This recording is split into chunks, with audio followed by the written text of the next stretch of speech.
Welcome back to Revelatorium, the podcast that comes around once a month, unless it is my golden episode. This podcast just turned 29 episodes old, and I am 29 years of age as I'm recording this. So those two dials have lined up, and also I'll take any excuse to celebrate. And today's celebration is going to be a little bit bigger because we're going to cover what I'm taking, what I'm leaving, my revelations from not only just this past month, but more so the season of spring 2025. What quandaries did I have? What dilemmas did I face? And what did you have to say about those themes in your Rev survey answers? I'll get into that towards the end. And if you'd like to celebrate 29 with me, you can leave me a comment of anything golden you've gained in these nearly 30 episodes to help keep me going, because at this point, it doesn't feel like a watch this space situation on Revelatorium. It feels like a guard this space. Like I'm getting into like defensive mode with any type of like digital creative outlet, because no weekend, no weeknight is completely available. It feels like I have to schedule this time to record out like a month in advance. And maybe honestly, I should do that, because doing that, you know what's helpful is doing that for the Kath Route Book Club keeps the wheels on the bus. Like the fact that I have to schedule a Zoom call and it's not just me sitting down on my microphone whenever I want, like, and there's people that are going to show up, keeps me more bound. And if you'd like to read A Fan's Dilemma by Claire Dederer, I believe, we're going to be discussing that later this month of June. Multiple book clubbers recommended it or had already read it. And it's basically just about the relationship that we have as fans to artists, to famed people, to celebrities, the shifting nature of those as immoral actors come to light. It's going to be quite good. It's going to be quite good. So patreon.com/KathRoute. You can join up there and learn more. And then also I did recently release a life update vlog / podcast, like 40 minutes of me just releasing things on a one-day road trip to and from Canada. So happy golden episode, and let's begin. With taking and leaving, actually, I think I could use some patchwork, some skill upgrades with the leaving department, because I can't really stand to have my life just continue to get more full. I do need to shed, but it's been challenging to find things I want to leave behind, which is a really beautiful orientation to have in this lifetime.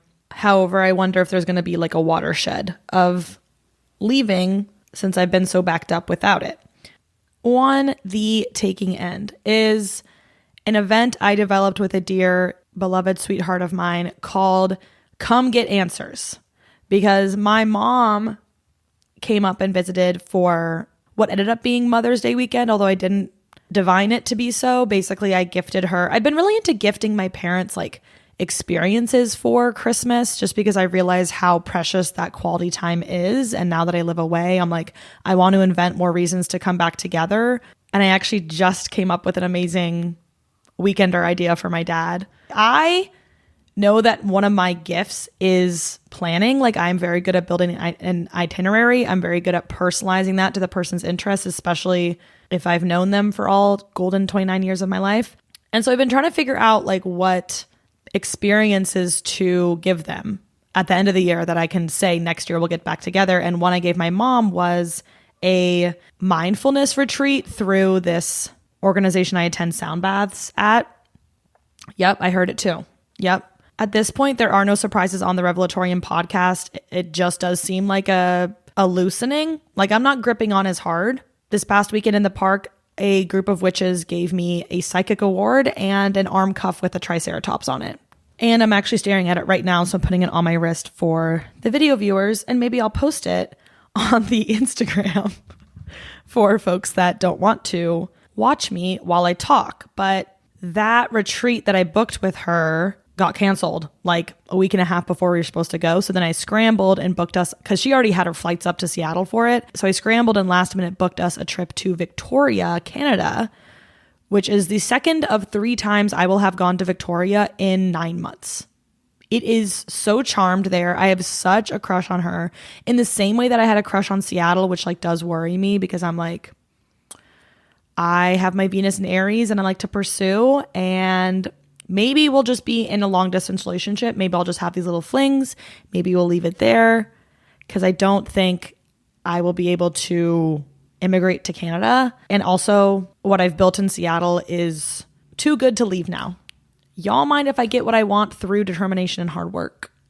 Okay, anyway, very little of those musings had anything to do with come get answers, although it's also true that everything has everything to do with everything. So come get answers was my way of, before the trip, communing my most important people here in Seattle with my mother, because my mom doesn't really know any of my friends post high school, and I want her to. I'm like, I really adore the people that I have found and brought closer to me here in Seattle, and I think it's so important for my mom to see who I have around me so that she feels less anxiety or fear around the care that I have in my life. It's like, I feel like as a parent, you can feel this sort of like monopoly on care for your child, where it's like, no one's going to know how to show up for you like I do because I've just been there since the beginning. But I wanted to like demonstrate to her, beyond the one friend here that she has met,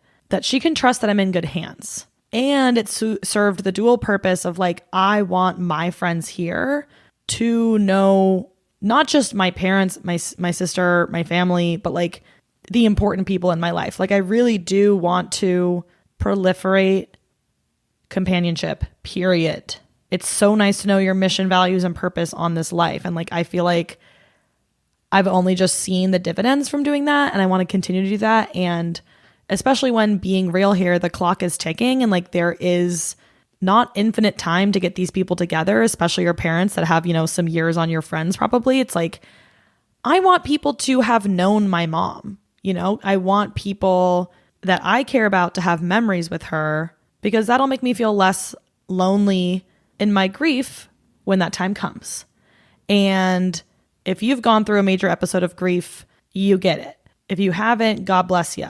Because I know when I lost my best friend in college, none of my friends there had met her because she went to college in a different state, and it hadn't happened yet. And so I really leaned on my friends from high school in that time, but they weren't local either. And I'm like, I am building something that I want to last here in Seattle. Like I am building a future here. Like I feel very committed to it. And so if I am expecting that I'm going to be here for quite some time, it's like, I want to make sure that I have community. And like, community is such a vague word, but I think one outlet of community is like care. Another outlet of community is like familiarity, like shared history, shared knowledge.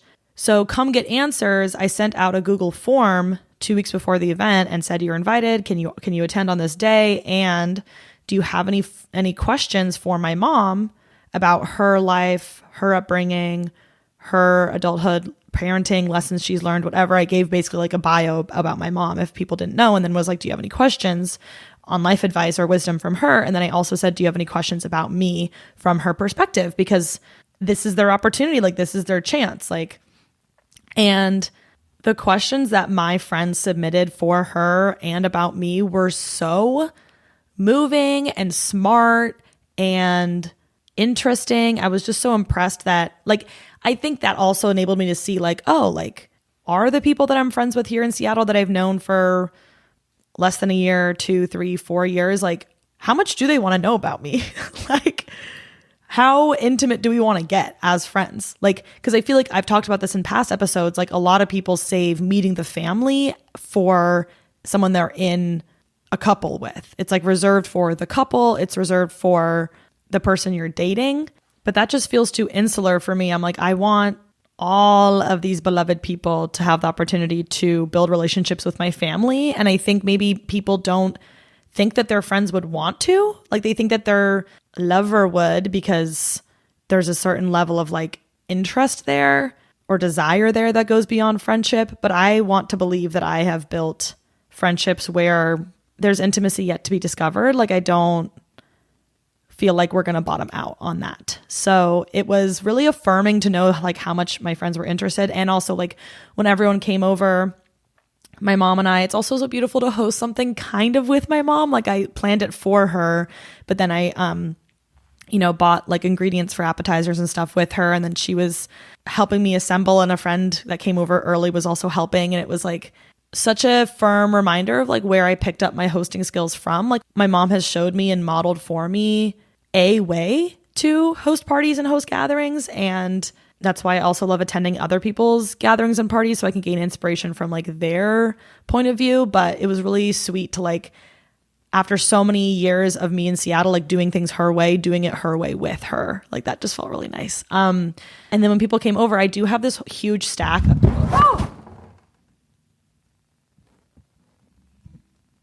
Okay. Golden episode. We're going back to handheld mic because my situation just got toppled. But yes, was speaking on the stack of childhood photos that I pulled from my parents' house after digitizing a bunch of family photos.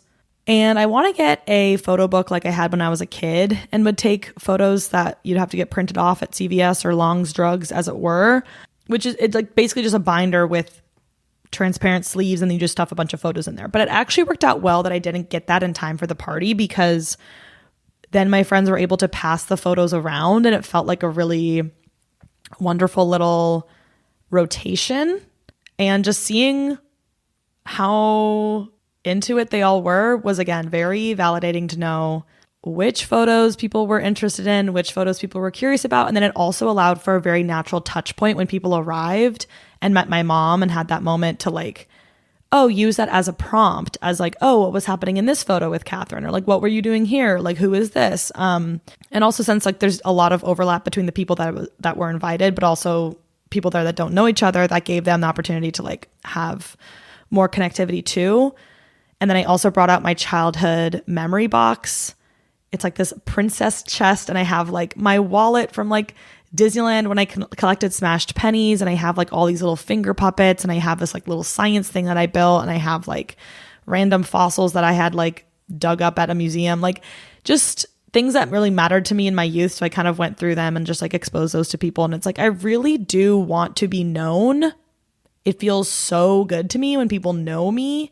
And I want a come get answers for every single one of my friends. Like it doesn't have to be their mom. It could be their childhood best friend. It could be their sibling. It could be their cousin. It could be, you know, a mentor, whoever, whatever it may be. It's like, I want to have these like forums to get to know these people. And I think so many people shy away because I don't know, maybe we're like scared. I was having a conversation with a friend. It's like there's this fear that people won't care, that people wouldn't want to do something like that people wouldn't want to know about the most sacred, important people in your life. There's a lack of faith there. But for me, it's like I believe in litmus tests, and events can be a litmus test. It's like, do you want to show up for me? I would also be very disheartened if I had 12 of the closest friends I have in the city I live in not want to meet my mom, not care about it. But I was like, the fact that I had that body of people there, not just the quantity, but like the people represented, I was like, oh, this feels really reassuring that this is like a way of seeing like, do the people in your life want to be there for you? I guess for me, it's like, I'd rather know sooner rather than later how close people are trying to get to me so that I can keep it pushing. You know, like if I'm not, like I don't want to build somewhere that doesn't have a foundation. Like if it's on shaky ground, I don't really want to build something there. So I feel like it really can only help to do something like this. But when it actually came time to ask the questions, I just pulled my laptop out and sat over here and just like went through one by one. And the responses that she gave, a lot of it was new to me too. Like it wasn't just new to my friends. It was like I was hearing her talk about her life to my peers, not to her friends, right? Not to people that know her context, but to people that don't, but that know me. And so it was like such a rich experience to hear her memories and then have that bounce back against my friends. And people ask questions about like, oh, how did Catherine get ready for school growing up? Or how did you decide to start going to the Unitarian Church? And what were your parenting philosophies? I'm like, I'd never asked her directly about her parenting philosophy because it almost seems like too obvious that it's like I've lived whatever her parenting philosophy was. So let's hear what like she would conceptualize it as, and then see if that's like what I experienced. And one thing she was talking about is like how important it was for her to nurture her kids' interests. And you know, if I raised my hand and I wanted to join Girl Scouts, she got me in Girl Scouts. If I wanted to get piano lessons, she got me piano lessons. Like if I want to start basketball. She helped sign me up for basketball camps, and that was felt and like really fortunate. And just the fact that financially she was prioritizing those things meant a lot to me. Like, I am still a musician. I still have those friends I made from basketball, as I spoke about a couple episodes ago. I am still very prepared from being a Girl Scout. Like, I went to an amphitheater concert yesterday, and they let you bring in camping chairs, blankets, food, canned non-alcoholic beverages. And best believe that me and my friend were taking full advantage of that. Like, we brought 2 blankets, one for to sit on, one for on top of us in case it got cold when the sun goes down. Brought 2 camping chairs. She got a bunch of free food from her office because I was like, let's stock up on that. So very economical that way. Brought a bunch of sparkling waters. I had sunscreen. I had this peacock feather that I had gotten that day, and I decided would be a great concert companion. And you know what? More than a companion, it was a conversation starter. People were paying attention.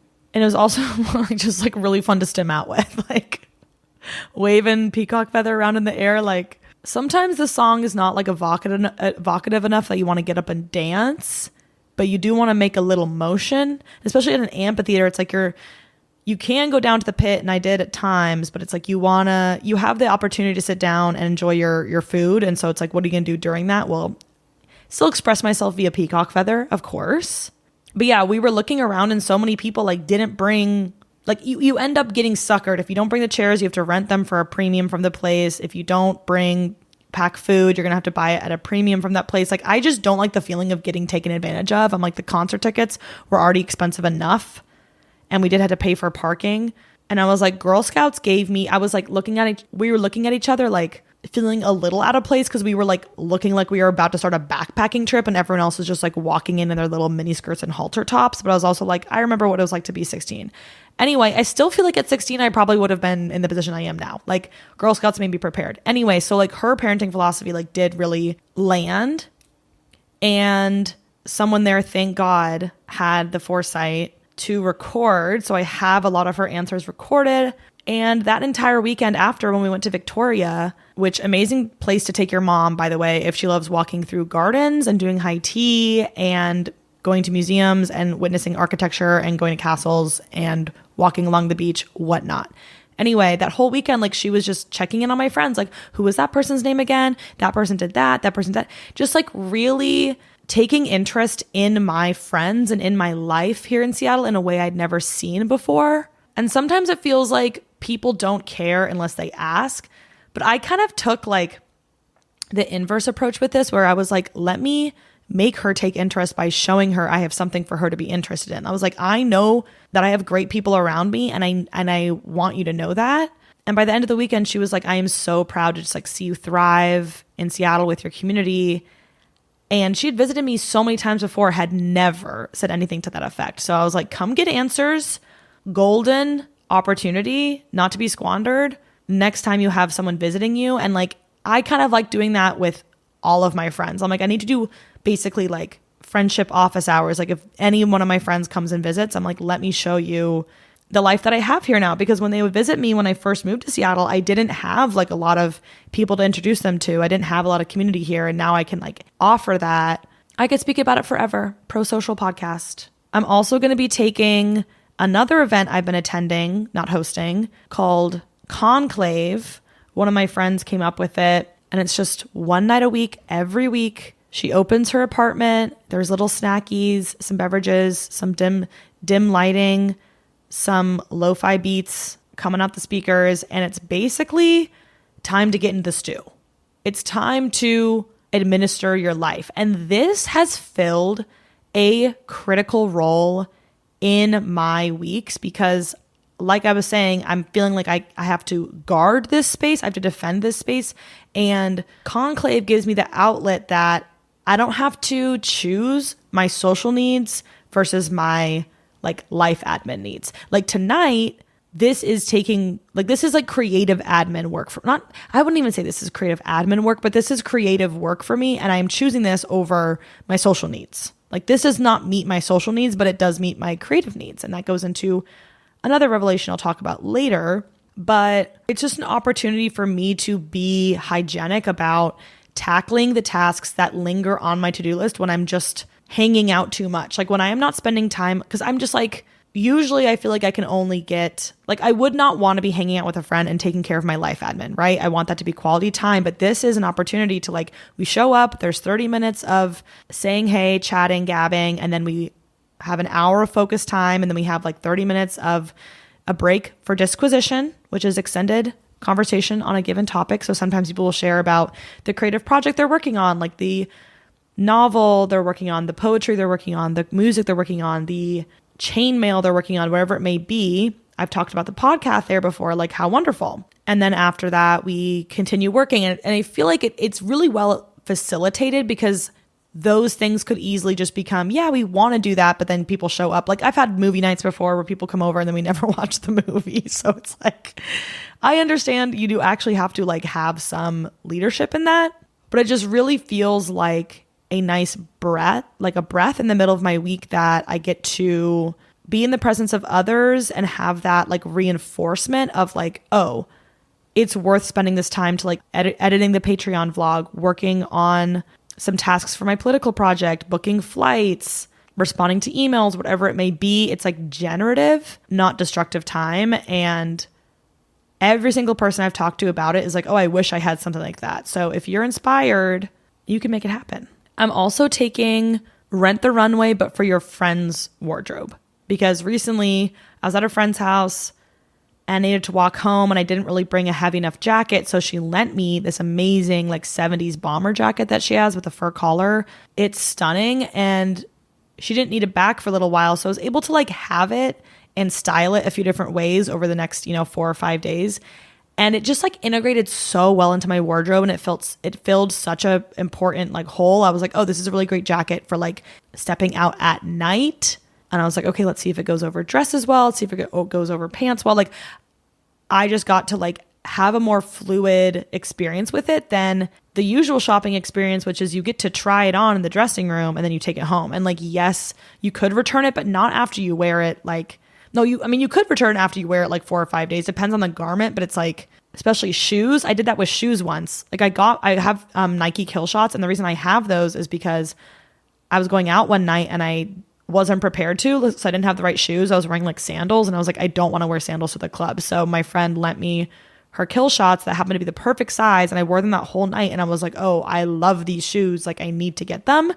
But usually shoes, it's like, you wear them out, you get them dirty, you get them scuffed on the bottom, like they're not taking those back. So I was like, this way of like expanding your sense of style is so amazing. Also because it's like, I love having friends with good style because sometimes they'll recommend things for me that I wouldn't see for myself, but they're helping me to be a little bit more adventurous. And in this case, I'm like, now I know exactly what to look for. I'm not going to take that jacket from her, but now I know that that's something that would work well for my wardrobe. And I don't have to like question it as much. And I'm taking Becoming Casiogendered, which if you're watching the video, I now have a watch on my wrist for the first time since probably college. I wore a watch because I was a tour guide and you had to because you couldn't take your phone. You needed to see like how much time you had left on the tour. And I'm like, as a podcast person, I actually feel like a watch is so helpful too because I have no concept of time when I'm speaking. And as you've observed, sometimes these monologues go on for so long that I have to split them into 2 parts because I worry that your attention will not be able to hold all that I have to say. And this was another situation of kind of like renting the runway because this was gifted to me off the wrist of another casiogendered person who kind of saw the casiogender in me and was like, let's make this a reality. And now I've been wearing his watch for like a month and figuring out when I can style it. And here's the thing, I cannot stop noticing other casiogendered people now. Like when I was in Cleveland, multiple conversations started off of a watch. And I feel like my rings, my jewelry doesn't usually do that. Sometimes a pair of earrings will, but I feel like there's not like a unification. And then it's funny because whenever I realize someone is casiogendered, I'm like, okay, so do you listen to Clairo? What kind of sneakers are you wearing? What concerts are you going to? Like, I feel like it's a gender because there's actually like a similar cut of like the way we experience life. And maybe that is so far to say, but these are only revelations based off a season. So I could come back in future months and future episodes and negate all of this. I am just sharing what so far I've gathered from my recent casiogenderism. Also being a part of the leftovers. There have been 2 events.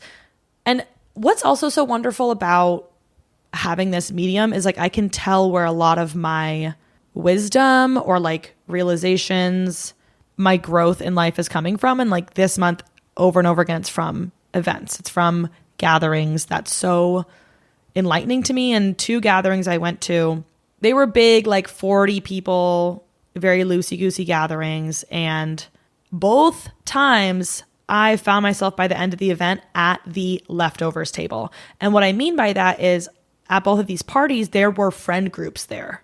So there were friend groups of 4, 5, 6 people that like all knew each other. When they got to the party, they grouped up, you know, like they were trying to see their friends versus for me, my inclination and my orientation when I go to a party is of course to like chat up the people that I know, of course, but also it's, I want to meet new people. Otherwise I would have just invited the people that I know to already hang out. You know what I'm saying? It's like, I'm here for you and to see who else is here that might be of interest to me. And so I am always looking to be at ideally a table of people who don't know each other. Like it's not very fun to be the one odd person out in a table of a friend group where everyone knows each other. And at one party, midway through, they were like, we're doing trivia, everyone get in teams of 5 to 6. And I was like, oh my God, I didn't know that was going to be something I needed to like think about. And so they were like, if you don't have a team, let us know. And I was like, I don't have a team. And so then I got put on a team of everyone that didn't have a team. And that immediately created this like disposition of like dejection of like, oh, we're losers. Nobody wanted us. And I was like, you get to decide the story that you tell. And I'm like, to me, we're reclaiming the fact that we're leftovers, and we named our trivia team the Leftovers. Because I'm like, if this is how things got slotted, then it's how things got slotted. And like, why would we bear any shame around that? And you know what? We ended up winning the trivia. I wasn't even interested in competing really. And then somehow we won. And you know what? It's not a somehow. I do believe we were actually strategically positioned to be better at trivia because it was a very eclectic group of people with very disparate interests. It wasn't people that all had like a lot of time together, had like really shared common interests. It was like, oh, we're all new to each other, so we're going to be able to like mix things up. And that's what you need on a trivia team, right? So we won that. And then at the other party, everyone sits down at picnic tables at this brewery. And I didn't even realize that I was at the leftovers table until my friend that was hosting it at the end of the party was like, oh, you were at the table of people that didn't know each other. And I was like, oh, I didn't know the other people there, so I didn't know that they knew each other. Like, I didn't think there was like, it's interesting that people feel like that's critical information to know.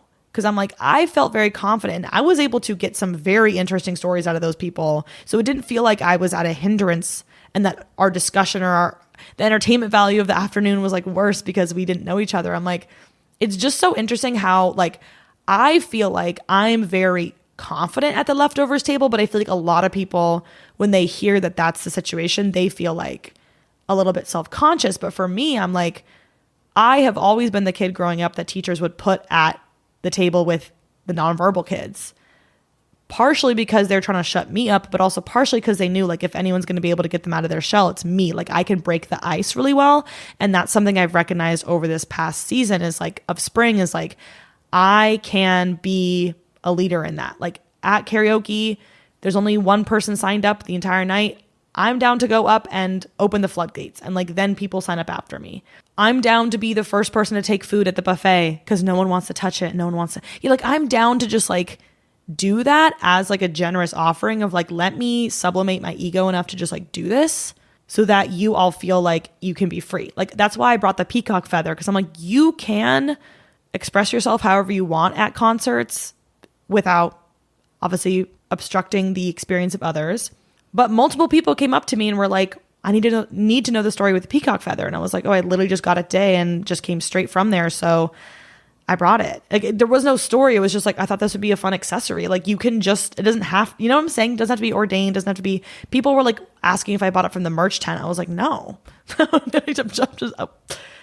what to tell you. I've always been it's been 20 years, maybe 15.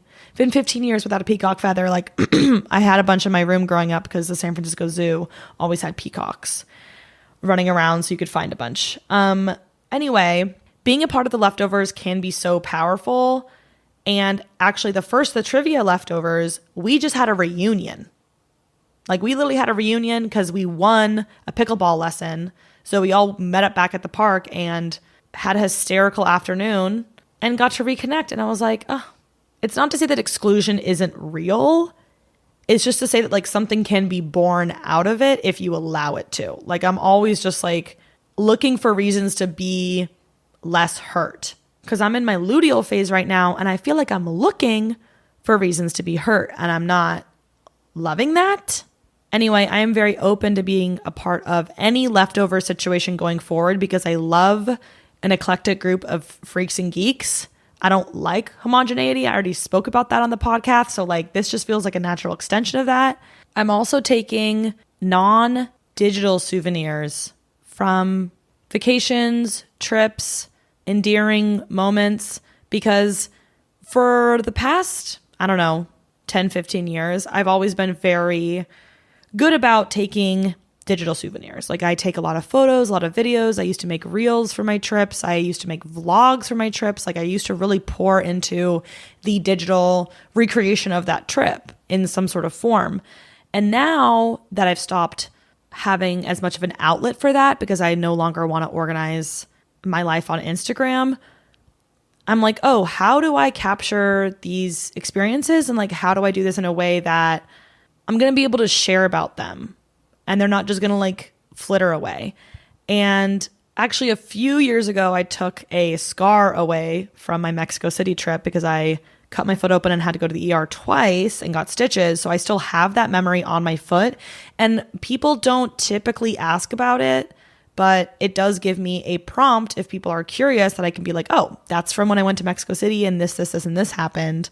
And then I get to share that like really charmed experience with them. And I ran into somebody at a bar in Cleveland that had a cast.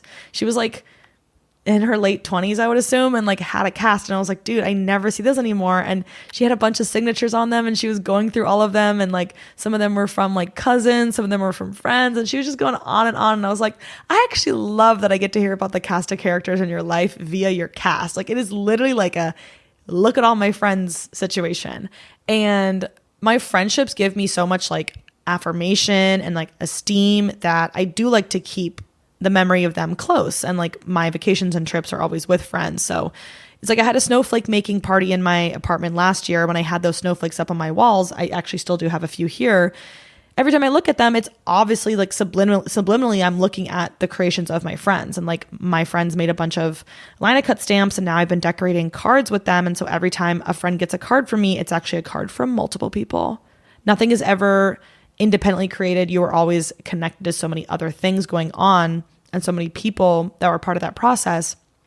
And so I'm like, what, without having to break my arm or go to the ER, can I bring home? And actually in my Alaska trip, I did bring home another hospital wristband from the ER. So I have that as well on the side of my fridge. But it's like, where do I post these memories up? And I actually realized a great way to do that is a mobile. One of my favorite people in Seattle makes them as like her creative outlet, like a hanging, it's like a hanging display of like trinkets, basically tiny little trinkets. And so I've been collecting rocks from like an amazing day I had at a sauna on the beach with my friend. And then from going on the beach in Cleveland, from being on the beach with my mom in Victoria, like going to the beach the day I drove up to Canada and back. Like I have all of those, and no, I can't tell which rock is from which. But I feel like if I am able to, as I want to, make that into a mobile, it could be a good way for people to be like, what is that? And then I can talk about each of those instances and like what the source material for it was, what the inspiration was. And like this peacock feather, if people asked about that, now I can talk about this retreat I went on and the concert I went to and like where the peacock feather came from. Like I like having an emblem that's not just an Instagram photo pixelated, Because I actually find that when you post about something on Instagram, it probably makes people less likely to like engage with it because they kind of feel like they already saw it. But I want to start bringing something back from every trip that can harken back to it, whether it's a piece of jewelry or Maybe it's even the body oil that my friend used in their bathroom. And so now that's what I'll use. And if anyone ever asks, I can say, well, here is where it came from. Okay, and now let's take it into revelation land. Revelatorium knows no borders. We're anti-borders here. Taking and leaving in Revelations are sort of like, they're two lakes on either side of an isthmus. How about that? How about that? And if you love and you want to learn more about isthmuses, you can check out the Revzine. We're also putting out 2 new volumes. So if those are out by the time I release this, I'm going to put that in the description. You can also check on the Revelatorium Instagram. And we're also recruiting if anyone is interested in contributing to the Revzine as a graphic designer, as an illustrator, as an editor, as a writer. If you like making content to promote stuff on Instagram, we could use that. Like basically, if you're interested in helping out with a visual medium, DM me at Revelatorium with your email and what sort of like skill sets you're interested in like building or learning through it, even if you don't have them right now, and what you're interested in contributing. We're on summer break right now, but we'll probably begin meeting again in like July-ish. So you have some time to consider, but would love to have you on board. It's all volunteer. We meet weekly. It's cute. So now walking into the lake Revelation, which actually does sound like a lake. Lake Revelation is where we're going to have summer camp. This month for somehow the first time in my life, I've realized I'm an intense person. And I have shared this revelation with like probably 8 of my friends since coming back from my trip to Cleveland where I realized it. So like, okay, travel's great for revelations, gatherings great for revelations, like take note. These are the things that inspire me. Like you have to get so much inspiration to have something to share. Like my ethic of inspiration is strong. Like I'm always looking to be inspired, to find life-affirming sources.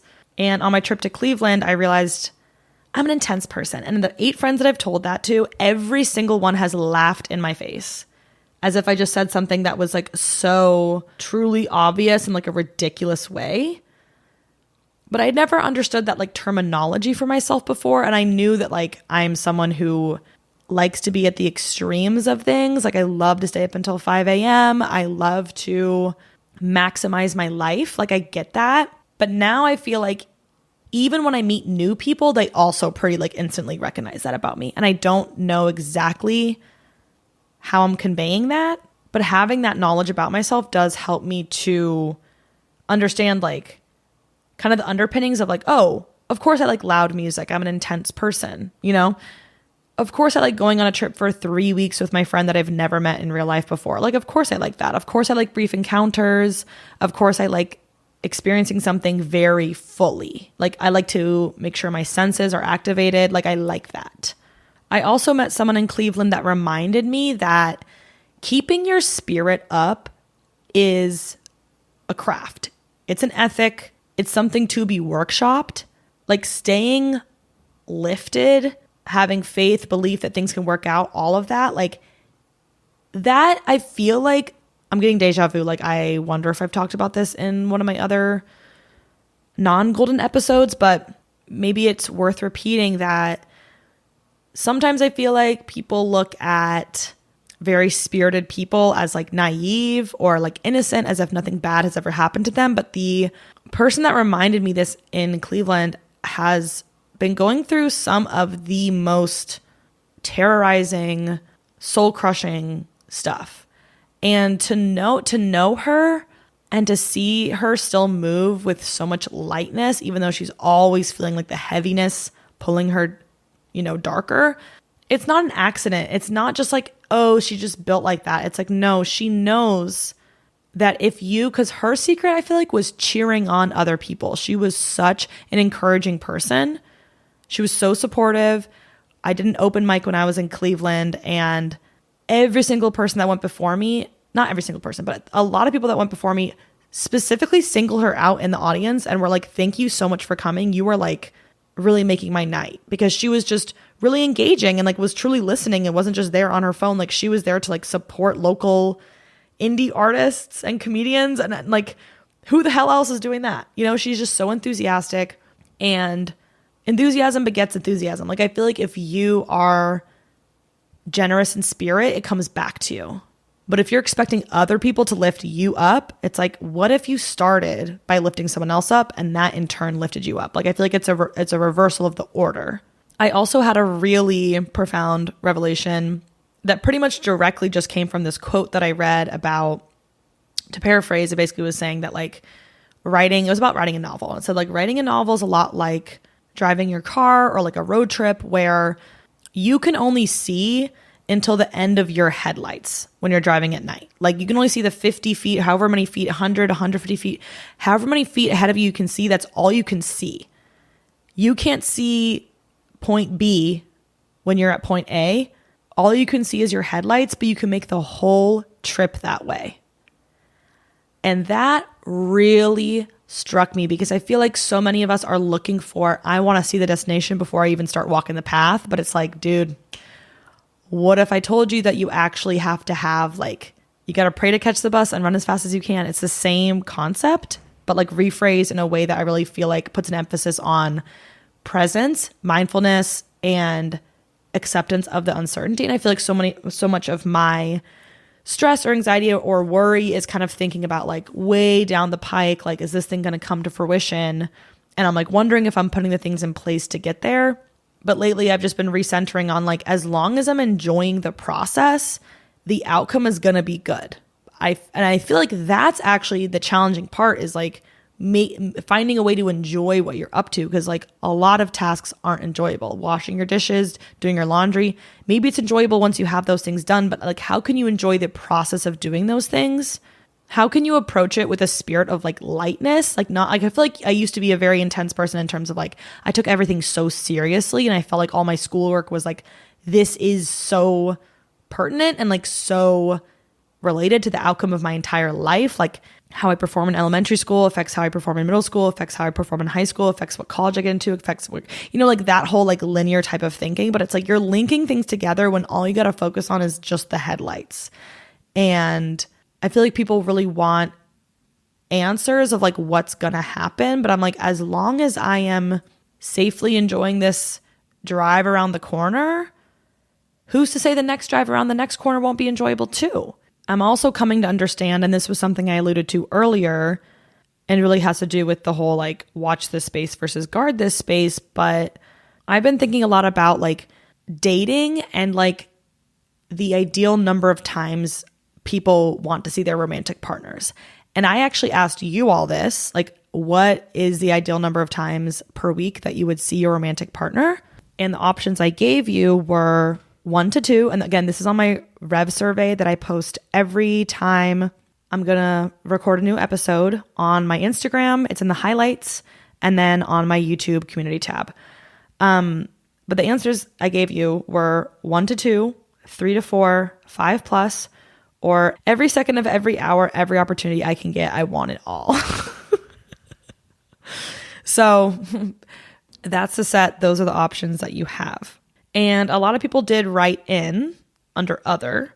So about a third of these are other, but the rest of the pie, 16.7% of respondents said 1 to 2 times a week they would want to see their lover. 33.3% said 3 to 4 times a week they'd want to see their lover. And then 16.7% said 5 plus. Only 5.6% said every second of every hour, every opportunity I get, I want it all.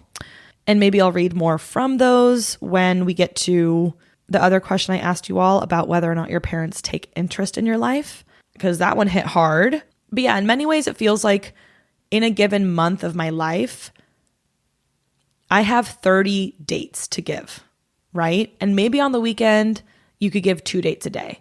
And I'm not even talking about to people. I'm talking about like at least one night a week, I like to date comedy. Like I like to do stand-up comedy open mics at least 1 to 2 nights a week. So I like to have, if you asked me the ideal number of times I saw that lover, my love of comedy, my passion for that, like being a creative person, being an artist, it's like the whole trope of like, oh, if you date a musician, like he's always going to put his music first. It's like, I'm not going to put my crafts first. Like I don't do comedy before anything else, but it is a piece of the pie. Like in the same way that my friends are a piece of the pie, People I date are a piece of the pie. Dating my life admin, like that's why I like conclave, because it feels like that night I'm able to have a date where I see my friends and a date where I get shit done. Like tonight I'm dating revelatorium, and we haven't been very consistent, where it's like I used to be very dutiful to revelatorium in terms of when I dated her. I was like, I'm going to date you the last week of every month, basically. In terms of, I'm going to put the survey out, I'm going to make the graphics for it, I'm going to be posting the link to it, I'm going to read the responses, I'm going to record the podcast, I'm going to edit it, I'm going to post it, I'm going to promote it. Like now I feel like there's just like a lot of other dates that I'm like, oh, those are sexy too. I want to do those too. And this still really matters to me. And so it's like, how do I manage the 30 something dates I have available in the month? Like, how do I distribute those in a way that feels true to my values? Because I don't want to ditch my friends for comedy. I don't want to ditch my dates for my friends. I don't want to, like, I want to feel like I'm giving myself. My friends really joke because they're like, they say that I'm the community boyfriend. Like, I love holding my friends' little purses, and I love like taking care of stuff for them, and I love showing up. But it genuinely does take a lot of organization to make sure that I'm not like really defaulting on one arena of my life. And Julia Cameron really visualizes this with like this like spider web graphic where you do like, spiritual life, career, love life, friendship, health, whatever. And then you basically like map from like 1 to 5, like how strong you feel like you are in each of those areas. And that helps to identify like where you need to build out maybe. I feel like in May, I was dating travel a little bit too much. Like I did 3 trips in May because I had a wedding. My mom came up and then I went to Cleveland, and I'm like, it just stacked up, but I would like to not do that much traveling. Like I would like to not be dating traveling that much. I'm just enjoying the like thinking about my life as every night I have the opportunity to date something, and like because what is a date? It's like a romantic period of quality time with something. It's like I'm really sinking into this episode right now, and like I don't like when I can't find the time for this. If I go on a date with a friend, like if I use my Wednesday night as my Wednesday date as time to hang out with a friend, I don't want to be on my phone. Like I want to be really engaged in that experience, and I want to have, if I'm going to have the date, let's have a good ass date. Like let's have a good ass time if I'm spending that time. And then also I've been realizing that with the people that do fill up the weeknights, the weekends of your month, maybe your weekdays, if you have the flexibility, what lanes of like intimacy I want to have with those people. Because like I was saying, I had my mom over and I invited, like, it's very intentional who I invited. I didn't just invite anyone I knew in Seattle to come to that, because I was like, I really want people there that care for me, like genuinely care for me and love me, because I want my mom to know that that extends beyond her. Like her daughter is loved. Could that not be very comforting to a parent, right?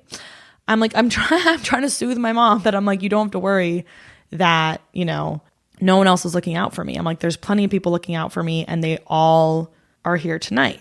But I'm also recognizing like, I'm not going to have like full-fledged intimacy in all different arenas with every one of the people in my life. Like I really enjoy having creative intimacy with people and like working on projects together and like talking about our crafts. But like, I can't do that with some of my friends because they are not really active in that dimension of their life. Like they don't have creative projects they're working on. To my knowledge, they're not thinking about developing crafts like that. And that's fine. It just means that maybe my intimacy with them looks more like, oh, we talk about style, or we're more into film, music together. Maybe we're more into like hiking, like activities. Like what are these types of intimacy? Or like maybe we like talking about dating or spirituality. Like what is the form of every relationship that works best? Like I just feel like in my philosophy of relationships, like I don't believe that there is like a helpful default that we should be turning to. Like I feel like every person that comes into my life, I'm like, there is a shape and a sculpture of our relationship beneath this, and all we gotta do is just carve away at it and we'll find it. Like we don't have to worry about like what we're supposed to be to each other, how long we're supposed to be in each other's lives, what's supposed to happen. All we gotta do is just like get to know each other and like care for each other and spend that time and like focus on the headlights kind of thing and like will get there. But I've noticed with some friends, like I've tried to like institute these modes of intimacy with them, or like maybe I really do want to have like more of like a check-in, or maybe it's like occupational intimacy where like I want to share about like, here's how I spent my day, or here's this piece of news that happened to me. But I have one friend where when I share those things, I just find that they don't necessarily like latch onto it as much, or they don't volley. Like maybe they volleyed over to me, but when I volley it back, it doesn't get volleyed. You know what I'm saying? Like there's some people where I feel like they're not responding as much to that. Like they're not enjoying that as much. And so I'm like, oh, well, maybe that's my friend that we specifically talk about the internet, or that's my, like, maybe that's a lane of intimacy that we find is more natural to us. Or maybe we talk about our relationships to the cities that we live in. Like, I guess I'm just not interested in finding like, I'm not interested in like replicating all my relationships to look the same or to like fill a certain expectation. I'm just trying to figure out like, what are you my date for? Like some of my friends are very intense too. So they could be my dates for benders, you know? Some of my friends are amazing dates for like a night out dancing because they are so free and they love to move. But some of my friends, hard to rally them to get to them to do that. So they're just not my date for that. And I'm like, it's okay. I don't feel like I need to like encourage them to be my date for that. Like I feel like a lot of people are like, if they go to a concert or like a comedy show, like I'm seeing Richard Perez this month, and who's a comedian. I'm seeing his live show here in Seattle, and I am going alone because I did not have a date for it. Like I have obviously people I could invite, but I don't have a date for it. I don't have someone that I share that with, that I'm like, you are the right person for this. I love having like camping dates. I love having book club dates. Like I love having people that love to talk about what they're reading and what they're learning. Like I love having a church date. I love people that are willing to get into spiritual subjects. Like I don't expect my church date to be my club date, to be my camping date, to be my book club date. I'm like, I don't expect one person to be my date for everything. The reason I'm building community and getting to know people and like asking questions about them is I'm trying to figure out like, how do we want to show up for each other? What's the sculpture of our relationship looking like? Does it include a handle? Is it glazed? I'm using all of the ceramics knowledge I have from these 6 weeks that I did it. And you know what though? My mom still uses my little jewelry dish that I made from that. So, and I'm looking at 2 of my other creations right here. So it has lasting effects. And that was my best edit for my revelations of the spring 2025 season. It has truly felt like, part of the reason I want to do this is like, it has truly felt like a season of my life. And I think part of the reason I do this podcast is I don't want to lose those learnings. Like I don't want those to be in the wash. Like there's souvenirs I get from traveling, and there's souvenirs I get from gatherings. Like these are all, I'm not showing you what that trip looked like or what that gathering looked like. I'm just giving you the souvenir of the knowledge that I gathered from that experience. I did want to read about, on the topic of dating, I wanted to read a little bit from the people that wrote in with other to explain the number of times they'd ideally see their lover in a week. I had one respondent, Maiden Yana, who's 24, writing in from the public library computer that said, when we live together, 5 times a day. When we wake up, when he goes to work, when he comes back from work, when we do something fun, like go get ice cream, and when we go to sleep. That isn't actually as much as you'd think. We spend many hours in our own rooms, either making art or surfing the internet or playing games. It's a great balance for 2 introverted people. And yeah, I can't imagine what it's like to live with your lover. I know that when I lived with a friend in college, we like barely even saw each other like once a day sometimes. Like we would try to before one of us went to sleep, but like we were both so extroverted actually that we never really overlapped. Like we'd see each other at like band practice and stuff, but like we weren't able to go on as many like dates, I feel like, in terms of like our friendship as when we weren't living together. Like the living together kind of offered like a really reliable place that like we'd see each other. We didn't feel like we had to stretch ourselves too much beyond it. But another person that lives with their partner, Vicky, who's 26, writing in from my new swinging egg chair in my living room with my cat on my lap, said, I like to sleep with my partner every night, but ideally I would have some days throughout the week where I get ample alone time to process and give my nervous system a break from socializing and stimulation. And maybe you don't live with your partner, but yeah, I think that's very sweet. If you co-sleep together, that's a very beautiful form of compatibility and does not come with, like, I feel like there's even just in like my analysis of like who I want to be my date for what, not all of my friends or not all the people in my life do I sleep well with.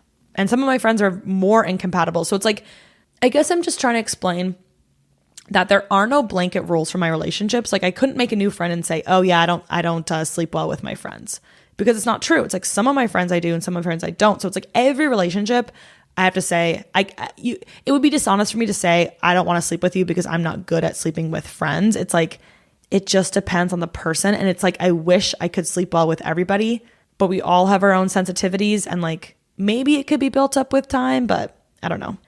Anyway, Wab, who's 24, writing in from her cozy bed, said, or maybe it's WAB.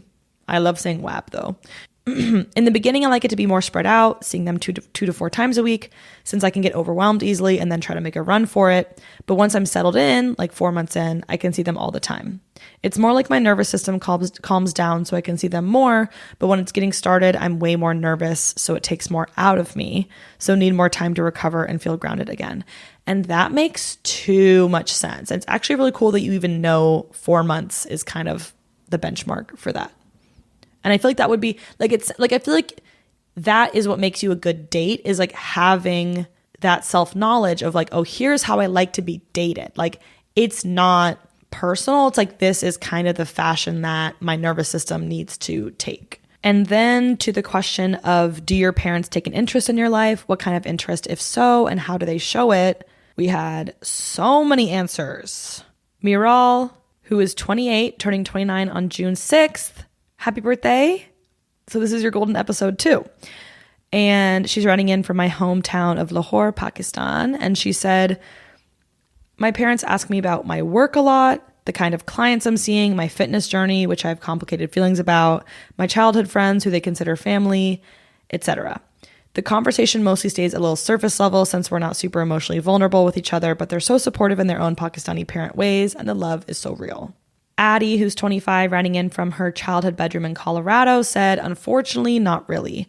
As I've aged and gotten to know other friends' families, I've noticed that my parents don't seem to take the same interest in my life as theirs do, and the way I interact with my parents can feel different. For example, my parents have a hard time remembering friends' names and even actively discourage us from spending time with friends. They prefer us to stay home, family over everyone else type vibes.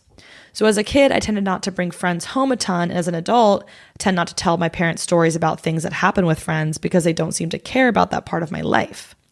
The main areas they seem to be really interested in are my physical health and well-being. If I'm sick, I'll receive multiple calls to check in, and their idealized plans for my future. They are hell-bent on me getting married to a man and having kids despite me being queer and child-free. I haven't come out, but there are signs. LMAO. But my parents have never seemed particularly interested in the landscape of my life or in my inner world. I'm not sure if this is cultural. My family is Ghanaian, and the roles of parent and child are conceptualized differently than in American culture. Or if it just happens to be the way that my parents are for some reason. Maybe it's a bit of both. And it's very hard to know. But yeah, this is very resonant with me. And like part of the reason I designed the Come Get Answers experience, because I was just like, maybe for some of these things, it's more so like you don't know what you're interested in until it's in front of you. Because I don't want to just be talking about work on the phone with my parents. Like I want to get deeper than that. And I feel like sometimes it's hard to it's hard to ask questions with the level of depth that you want from other people if you just don't have that dynamic with them. And so the Come Get Answers thing, I was like, oh, this is a great way to ask these questions that maybe I feel more hesitant to like bring up because it's not casual, you know? It's like I didn't want to have such a casual relationship with my mom. I was like, I want to have a more intimate relationship. And part of that is knowing my people. Because knowing my people is knowing me, obviously. The Luna with big feelings, who's 26, writing in from physically middle America somewhere, mentally Chromatica, said to the question of, do your parents take interest in your life? No. I came out as a lesbian to my religious parents at 19 and haven't really been in contact with them ever since. I would only contact them for things that are absolutely necessary. So at this point, I would say we are strangers. They don't even know what I'm studying in grad school. Sometimes it bugs me that they can be so okay with being so out of touch with their own child, but they also show no effort to get to know me or my interests. All they see is a sinner on a fast track to hell that they should convert at all costs. And perhaps that is all I've ever been to them. But to turn the mirror on myself, I ask if this now at the age of 26 is a two-way street. I have not taken action to show my interest into the lives of my parents, not as my parents, but as people. While religion has surely brainwashed them, I would like to know who they were when they were my age. What it was like growing up in Nigeria in the 70s and 80s before the religious indoctrination, what they did for fun with their friends, what kind of music they listened to. I'm as elusive to them as they are to me, and that is pretty sad. And it's also damaging for me to be in contact with them. So yeah, it's not an either or, but both being truth at the same time, if that makes sense. Woo, thank you for writing in, because I wanted to hear both examples of parents that were really, because I see examples of parents, like my roommate in San Francisco, her mom would call every day and wanted to know all about the drama and like everything going on. But that just wasn't my experience. And so I was like, what are other people's proclivities with this? And it's beautiful to hear you acknowledge that, like, yeah, it is a two-way street. But even in the two-way street, if you start calling them and checking in more, it still might not illuminate what you want to illuminate. And like, I loved during Come Get Answers that some of the questions were about like what my mom's favorite reality TV shows are and what music she likes. And I heard artists that I didn't know my mom, like I knew my mom liked Prince and I know who she listens to now, but I was like, oh, I didn't know that she listened to Thievery Corporation. I'm like, oh, okay, cool. Let me tap in. Like, I like my mom's taste and I want to know more of it. And knowing what they did for fun with their friends, I got so much of that by looking at my mom's scrapbooks in a way that I never got from her verbally. And so like that, it's like, I guess, yeah, asking your parents if they have more souvenirs, if they have more mementos that can give you a prompt. I'm like, if you don't feel bold enough to just ask these questions flat out, and it sounds like for you, it's not even a question of like, you want to, you just don't know how. It's like, do you even want to when these people are not accepting of you or affirming you? It's like, if you don't feel like you have enough to do it on your own, like use a crutch, use a prompt. Like there's no shame in me convening a whole party just to ask these questions that I wanted to ask. It was also like, I don't even know what questions I could want to know from my mom. Like my friends' questions were things I did not conceive of, but I was like, oh, I do want to know that too. And that's why it's actually really beautiful. Another friend was talking about how wonderful it is to bring two friends together, because the question that friend A might have for friend B, you might not have ever even asked friend B. And you're like, okay, thank God for friend A. Friendship is a multiplying effect. Homo Milk, who wrote in, by the way, giving you guys the ability to write pseudonyms was the best thing I ever did for the lineage of this podcast. Homo Milk, who's writing in from Canada and is age 28, said, no, they don't take interest, not really, and it sucks, LOL. It's not like they're bad parents or don't care. I just feel like it might be Zillennial versus Boomer mentality and differences in ways of keeping in touch, or perhaps how their parents interacted with them and has been learned by them. It has gotten better since I've moved out, but still, if I go on a trip, get a promotion, etc., it's only a few surface level questions and that's it. But at the same time, I can want something built for my apartment, etc., and my dad has no issue discussing that and making it for me. Different ways of showing care, I guess. Of course. And still, it just like, it's so transparent to me, like how much desire there is in these responses to like get to know your parents, and like there is a divide, and it's like, how do we break that down? Someone just said Blake 25 in the South, which Blake, I don't know what this says for our parasocial dynamic, but like literally I read this response before reading who sent it, and I did have a sense that it was gonna be yours. No as fuck heart emoji. Augusta, who's running in from my tiny room in Sao Paulo, Brazil, and is 23, said, we don't discuss personal matters. To me, family is family, friends are friends. We have this clear boundary. For example, my mother will often ask me, how's therapy? Has it been helping? But never, what do you discuss in therapy? They care about my well-being, but I never share stuff I'd share with friends, i.e. crushes, heartbreak, etc. Totally. This was such a helpful distinction to be like, they don't necessarily want to have a long dialogue about like what you're learning, just like making sure you're checking in as good. Like, you know what I'm saying? It's like they want the affirmation of like, my kid is doing okay, not necessarily like, what exactly is my kid gleaning? And I guess I just like really have an interest in their interest. Like I really do want to feel interest from everyone in my life, from my family, from my friends, from all of my loved ones. I'm like, it's really affirming and gives me a sense of security when people show interest in me. Like that is so understandable and sensical, but also like worth putting into clear terms that like sometimes I feel insecure in my dynamics with people because I don't know that they're interested in me. I'm like, are you just going through the motions, or do you actually really want to get to know me? Because I feel more free and more expansive in relationships where I can tell people are very interested and don't have a lot of guardrails about what they want to know about my life. It's like they're down to hear it all. Like that makes me feel like I can really show them sides of myself that other people are shutting down. I like to be with people that are helping me to become more unblocked. Okay, this one was really interesting. The girl with the fancy ass couch who's home for Memorial Day weekend and is 28 said, yes, I've been speaking to my therapist about this lately. I wish my mom would ask me about all of my cool hobbies and adventures. My therapist says I should model that. The thing is, it doesn't feel like my mom has interests. In actuality, she has interests. They're just interests of a woman in her 60s, and I can't relate. Like, how many questions could I possibly ask about the new recipe she tried for dinner the other night that is only one seasoning different from the one she's made me for the last 10 years? That made me realize that she probably feels the same way about my hobbies. Like, she sees me climbing mountains and going camping and doesn't know what questions to ask besides, did you reach the top? How was the weather? So recently I decided to accept that just like she doesn't wait for me to ask specific questions about her allergy medication selection process, she just dives right into the 15-minute story. If there is something I'm excited to tell her about, just do it. When I don't call her, I know it makes her a little sad. So I know she is interested, and she hearts everything I've ever posted on Facebook. I think she literally just doesn't know what to ask for the things that aren't career and housing related, aka pretty widely shared experiences. And it's like, it's true that we end up settling for like these digital reflections of people's interest in us, but it's like, I want you to be interested in like so much of the qualitative aspects of my life. And it's true, they just might not have the vocabulary or the understanding of like what to ask because you don't have that thing in common. And that's why with my friendships, I don't feel as beholden to like, they need to be interested in like everything.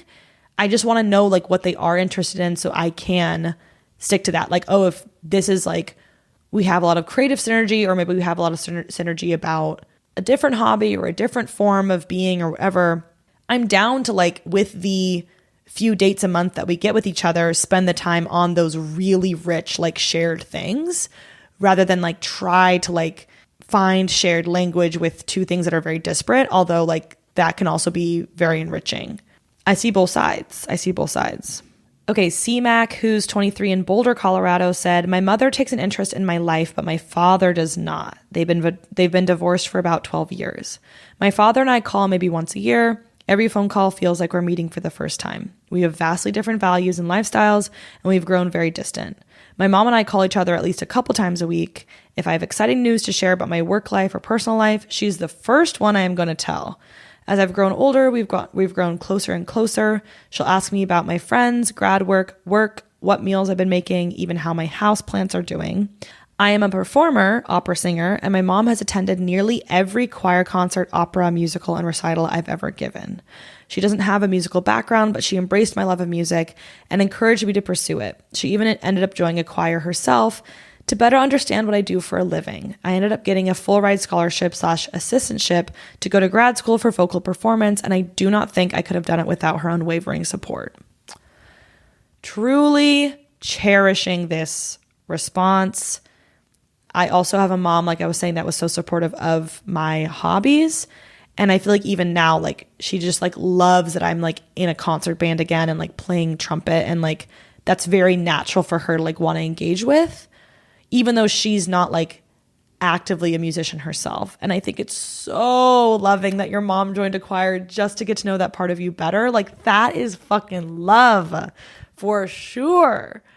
JJ, who's 26 in Austria, said, I see my dad once a year at Christmas, so probably not. But my mom makes an effort but I still don't feel very understood by her, as she tends to catastrophize and make things into a huge deal. So I'm very caught up in managing her emotions when I tell her things about my life. And yes, that is difficult too, is like when you want someone just to listen, but you feel like you're going to unnerve them in some way, and then you're going to have to like do extra like care work to kind of like repair that. And I can understand you not wanting to take that on all the time. Okay, and then finishing with taking and leaving if my laptop doesn't die. Let's start with some inspiration for what to leave, because clearly I need that. Blake said he is leaving having boobs. Yes! Literally so many people on the top surgery train this year. Like I just actually know 3 to 4 people that are set to go with their surgery, their top surgery. And I'm like so happy that you get to have that relief. Maiden Yana is leaving, being shy about sharing my art. I make zines, and this May I finally worked up the courage to take them to a bookstore, and they bought 3 copies of each from me. Another vintage shop also took some free copies. Either way, I think it's time to share the art anywhere I can and be audacious about it. And I am so invigorated by this, because my zine I have not put anywhere physical yet, and I've barely gotten them all printed, but this new edition I did get printed, because when my friends come over, and my mom actually, when she came over, wanted a copy. And so I was like, damn, I need to have these things. I never even thought I'd be able to bring this project to fruition. And now the fact that I have like strangers on the internet that want to read it, and also my actual loved ones that might not even like listening to my podcast or my YouTube videos, but they take interest in it. I'm like, oh, this is a vehicle and a medium of creativity and expression that is like reaching people in a new way. And I do think maybe if anyone here is listening and wants to help with more the distribution of the zine, that could be a really beautiful role for us to recruit for as well. So I am really happy they bought 3 copies and gave you that confidence to keep sharing. The Luna with big feelings is leaving, feeling inferior to others. I've been challenging my perception of relationships and reading up on relationship anarchy. This podcast has been really helpful in this journey, so thank you. And realize that it really aligns with the person I am working towards being. For my whole life, I was told and believed that I was beneath others. A religious cult will do that to you. And it affected how I valued myself and the treatment I tolerated from others. I siphoned off parts of myself because I didn't want to be too much for others, because surely others would know best about how I should be. But through seeing how my friends from college have dropped like flies since getting into relationships/married, and the struggle it is to even get a text back from people I want to be in community with, I see more and more about how I don't want to act and don't want to show up in my relationships, and maybe others don't have the answers about how I should be and the things I should want.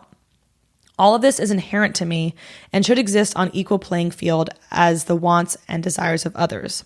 So while the shift to relationship anarchy for some can be flattening of the hierarchy of their interpersonal relationships, for me, it's elevating my own humanhood. Is this a word? I think the word would be humanity, but humanhood also makes sense to me. Elevating my own humanhood to the same level as I view others I care for. Hey, yeah, that makes sense to me. The removing of the hierarchy in relation to myself, if that makes sense. And my hope is that in doing so, I will be steadfast in my wants to define what relationships mean for me and communicate that openly with others, as opposed to adhering to arbitrary social scripts that leave me unfulfilled and shutting down my needs as non-important.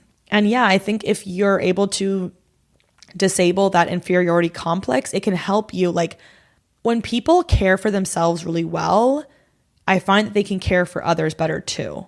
And it's really impressive for me when people are able to care for themselves and for others, because I feel like I've been shown a world in which a lot of times women are gendered, and anyone that like does a lot of care work, you're expected to sacrifice everything for yourself to care for others. But it's like, what if I could do both? And maybe that means I have to care less for others in order to care for myself. But it's like, when you know how to care for yourself, you can tell other people how you like to be cared for, and they can do a more precise job of that. So it's actually more compassionate and caring for everyone involved if you know how to care for yourself.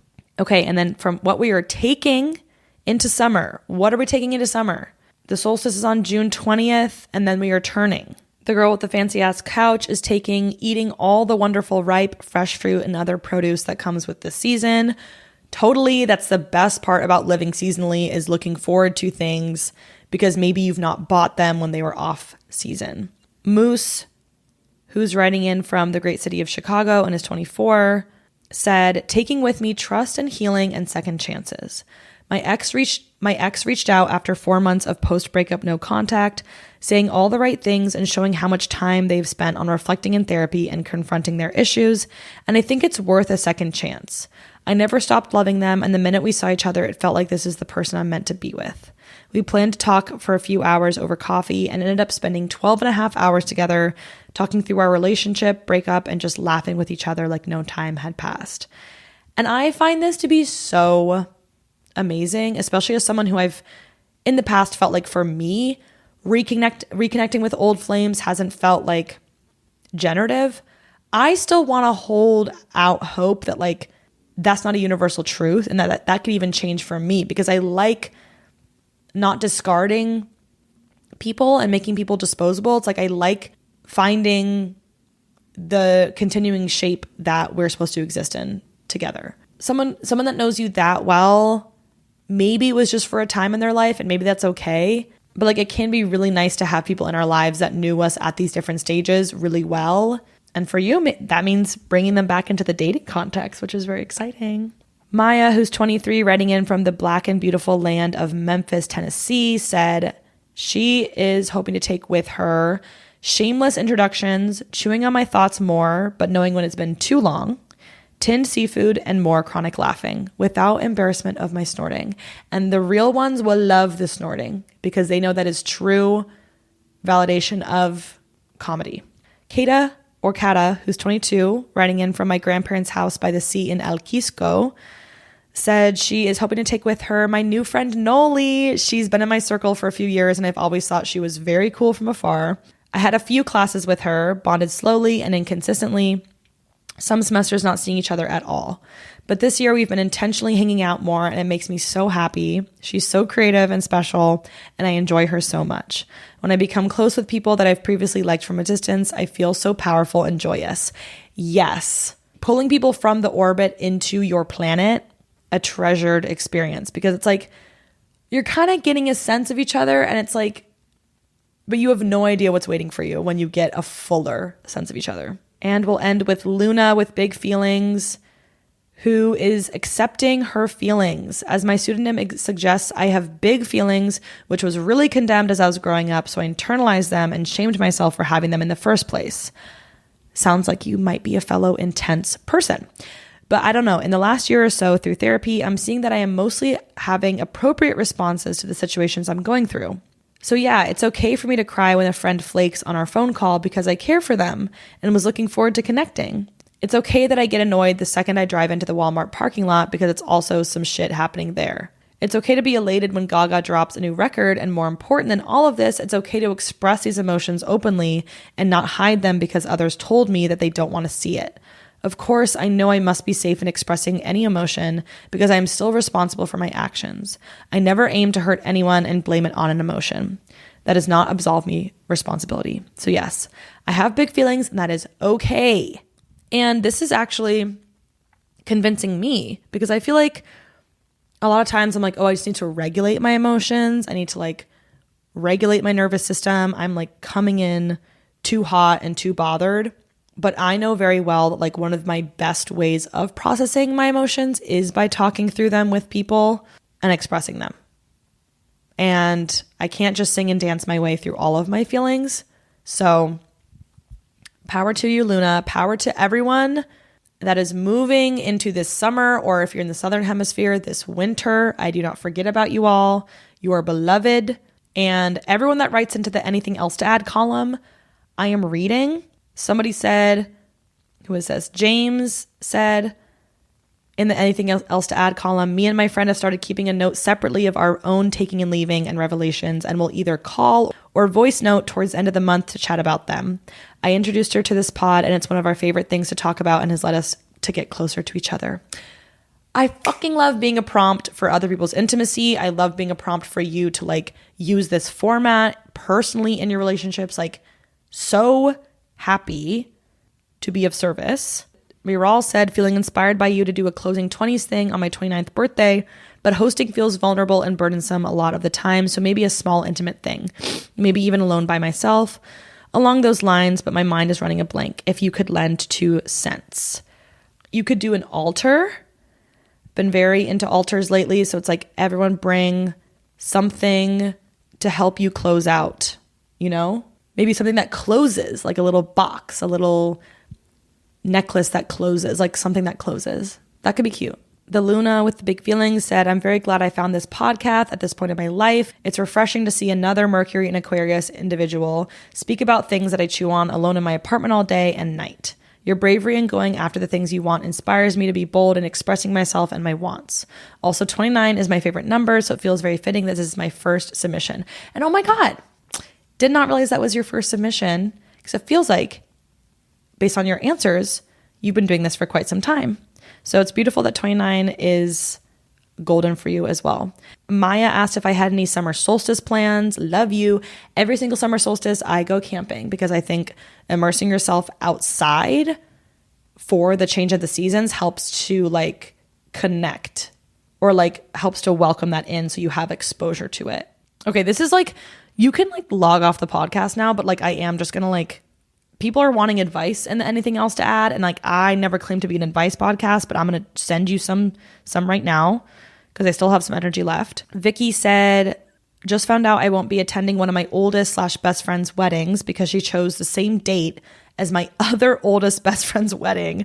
And yes, she did know about my other friend's wedding date before she chose her own. I'm pretty crushed about it, but trying to still be supportive.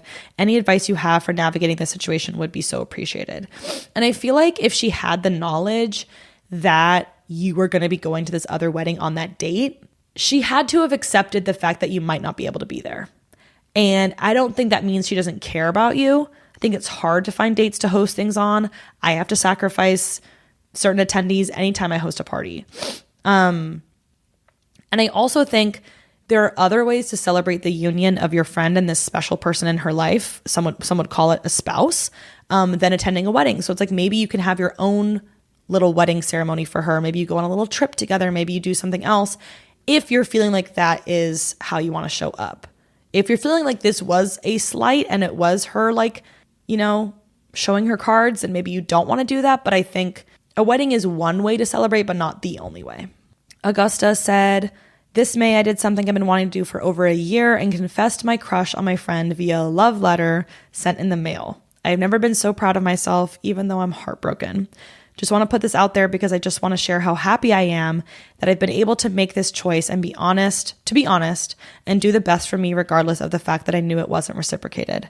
I feel like this experience made me closer to myself and the person I want to be, which is the single most precious thing in the world. Being like finding ways to become closer with yourself, that's what Revelatorium is all about. So thank you for reporting back on that. And thank you for everyone that wrote in. Thank you for everyone that has listened up to this point. If you can leave a review, a thumbs up, if you want to support on Patreon, if you want to follow on Instagram, there are so many ways to show up and offer any reciprocity for what you may have gotten from this. I will see you all next time, next season, next month, whatever it may be. Thanks so much for listening, and Kath out.